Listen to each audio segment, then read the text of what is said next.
Hi. Welcome to On Politics, your guide to the day in national politics.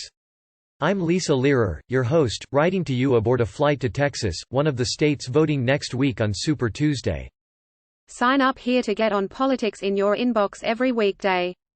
This week, I took a brief break from chasing candidates across the country to conduct a little stress test on the Democratic Party establishment. Over the past few days, my colleague Reed Epstein and I interviewed 93 superdelegates, the elected officials, Democratic National Committee members and other party leaders who could play a role in choosing a nominee at the National Convention.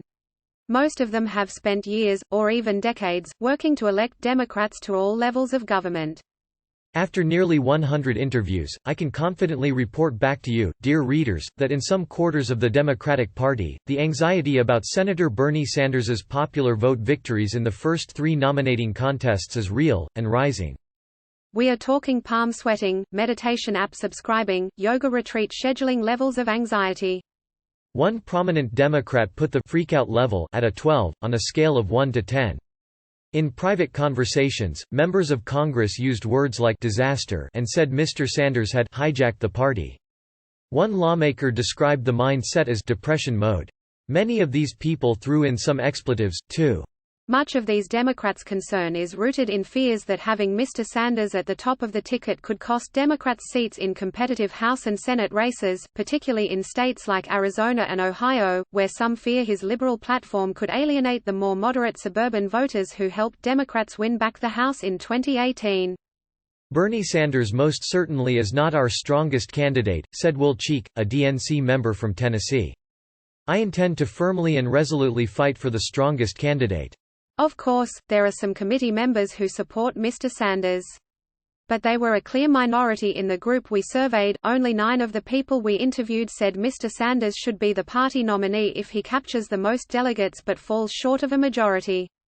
One of them, Yasmin Taib, a committee member from Virginia, argued that the party should be more concerned about a candidate like Michael Bloomberg, the former New York mayor. Why shouldn't DNC members, especially the ones of us who were elected by the grassroots, instead be concerned about a former Republican sexist billionaire who is trying to buy the election? I certainly am, Ms. Taib said.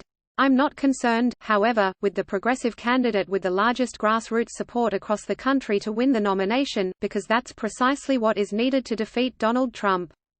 Mr. Sanders and his advisers agree that his ideas will generate huge excitement among young and working-class voters, and lead to record turnout. Such hopes have yet to be borne out in nominating contests so far, however. You may be wondering why I spent so much time interviewing these party officials. Winning the nomination is based on support from voters in primaries and caucuses, right? Not necessarily. Those contests proportionally award pledged delegates to candidates who reach 15% support in a state or congressional district. Under party rules, the candidate who captures a majority of the pledged delegates becomes the nominee. But if no one hits the magic number of 1,991 pledged delegates, the contest goes to a second ballot at the party's convention. That's when the superdelegates could get involved.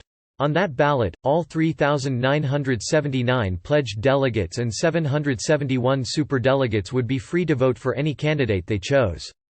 From our reporting, Reed and I got the distinct sense that a faction of the Democratic Party is worried enough about Mr. Sanders that they are willing to throw the party into a brokered convention, the kind of messy political battle not seen since 1952, when the Democratic nominee was Adlai Stevenson.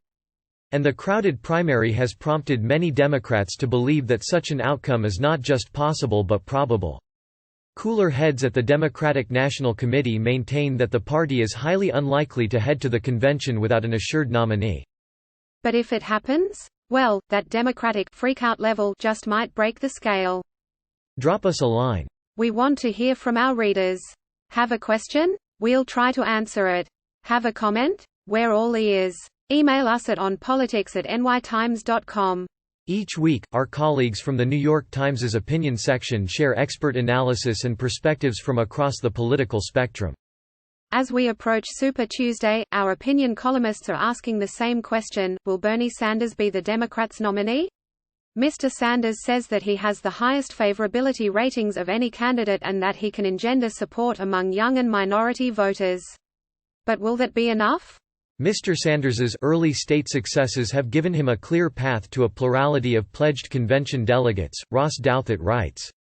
But if some of the other candidates who aren't actually winning primaries don't drop out, he argues, Mr. Sanders will build an insurmountable advantage. And the superdelegates may find themselves irrelevant. A world where Sanders is on track to get a clear delegate plurality in late March is probably a world where he gets a majority by May, Mr. Douthat says. As the Democratic nominee, could Mr. Sanders unify the party and reach outside his base for support? David Leonhardt notes that the four most recent presidents all tried to appeal to voters who weren't obvious supporters. Mr. Sanders isn't doing this, which makes him less than an ideal Democratic nominee, Mr. Leonhardt says. For the most part, the other Democratic candidates in the race, as Tuesday night's debate made clear, agree with Mr. Leonhardt. A few of the candidates don't merely see Sanders as a less than ideal adversary for Trump. They see him as political suicide.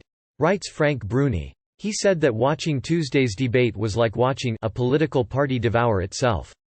Perhaps this can all be avoided, reasons Tom Friedman. His suggestion? Forge a national unity ticket to defeat Donald Trump. Adam Rubinstein. If you've seen our debate night preview pages, you're probably familiar with the candidate lineups we put at the top. Well, leave it to Twitter to discover how much fun you can have if you hack the page. Thanks for reading. On Politics is your guide to the political news cycle, delivering clarity from the chaos. On Politics is also available as a newsletter. Sign up here to get it delivered to your inbox. Is there anything you think we're missing? Anything you want to see more of? We'd love to hear from you. Email us at onpolitics@nytimes.com.